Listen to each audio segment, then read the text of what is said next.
No man thinks more highly than I do of the patriotism, as well as abilities, of the very worthy gentlemen who have just addressed the House. But different men often see the same subject in different lights, and therefore I hope it will not be thought disrespectful to those gentlemen if, entertaining as I do opinions of a character very opposite to theirs, I shall speak forth my sentiments freely and without reserve. This is no time for ceremony. The question before the House is one of awful moment to this country. For my own part, I consider it as nothing less than a question of freedom or slavery, and in proportion to the magnitude of the subject ought to be the freedom of the debate. It is only in this way that we can hope to arrive at truth and fulfill the great responsibility which we hold to God and our country.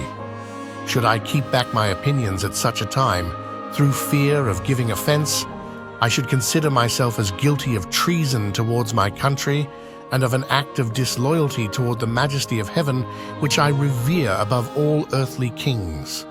Mr. President, it is natural to man to indulge in the illusions of hope. We are apt to shut our eyes against a painful truth and listen to the song of that siren till she transforms us into beasts.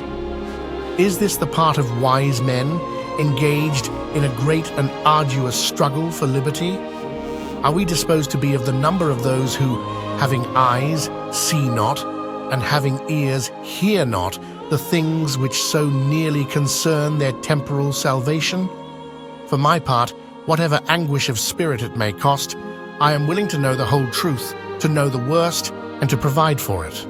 I have but one lamp by which my feet are guided, and that is the lamp of experience. I know of no way of judging of the future, but by the past. And judging by the past, I wish to know what there has been in the conduct of the British ministry for the last 10 years to justify those hopes with which gentlemen have been pleased to solace themselves in the House. Is it that insidious smile with which our petition has been lately received? Trust it not, sir. It will prove a snare to your feet. Suffer not yourselves to be betrayed with a kiss. Ask yourselves how this gracious reception of our petition comports with those warlike preparations which cover our waters and darken our land. Are fleets and armies necessary to a work of love and reconciliation? Have we shown ourselves so unwilling to be reconciled that force must be called in to win back our love? Let us not deceive ourselves, sir. These are the implements of war and subjugation, the last arguments to which kings resort. I ask, gentlemen, sir, what means this martial array, if its purpose be not to force us to submission? Can gentlemen assign any other possible motive for it?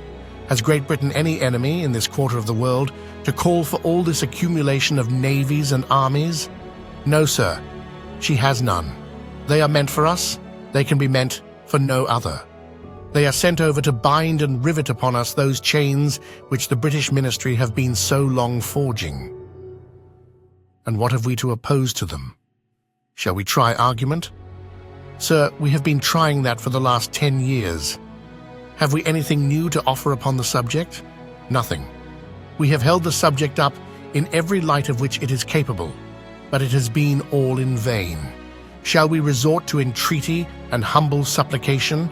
What terms shall we find which have not been already exhausted? Let us not, I beseech you, sir, deceive ourselves. Sir, we have done everything that could be done to avert the storm which is now coming on.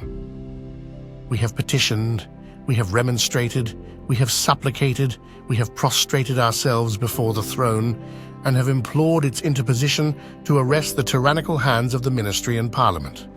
Our petitions have been slighted.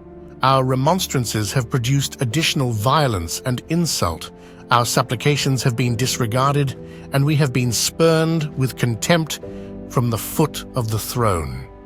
In vain, after these things, may we indulge the fond hope of peace and reconciliation. There is no longer any room for hope if we wish to be free, if we mean to preserve inviolate those inestimable privileges for which we have been so long contending, if we mean not basely to abandon the noble struggle in which we have been so long engaged, and which we have pledged ourselves never to abandon until the glorious object of our contest shall be obtained, we must fight. I repeat it, sir, we must fight. An appeal to arms and to the God of hosts is all that is left us. They tell us, sir, that we are weak, unable to cope with so formidable an adversary. But when shall we be stronger? Will it be the next week or the next year? Will it be when we are totally disarmed and when a British guard shall be stationed in every house? Shall we gather strength by irresolution and inaction? Shall we acquire the means of effectual resistance by lying supinely on our backs and hugging the delusive phantom of hope until our enemies shall have bound us hand and foot? Sir, we are not weak if we make a proper use of those means which the God of nature hath placed in our power. The millions of people armed in the holy cause of liberty and in such a country as that which we possess are invincible by any force which our enemy can send against us. Besides, sir, we shall not fight our battles alone. There is a just God who presides over the destinies of nations and who will raise up friends to fight our battles for us. The battle, sir, is not to the strong alone. It is to the vigilant, the active, the brave. Besides, sir, we have no election. If we were base enough to desire it, it is now too late to retire from the contest. There is no retreat but in submission and slavery. Our chains are forged. Their clanking may be heard on the plains of Boston. The war is inevitable, and let it come. I repeat it, sir, let it come. It is in vain, sir, to extenuate the matter. Gentlemen may cry peace, peace, but there is no peace. The war is actually begun. The next gale that sweeps from the north will bring to our ears the clash of resounding arms. Our brethren are already in the field. Why stand we here idle? What is it that gentlemen wish? What would they have? Is life so dear, or peace so sweet, as to be purchased at the price of chains and slavery? Forbid it, Almighty God.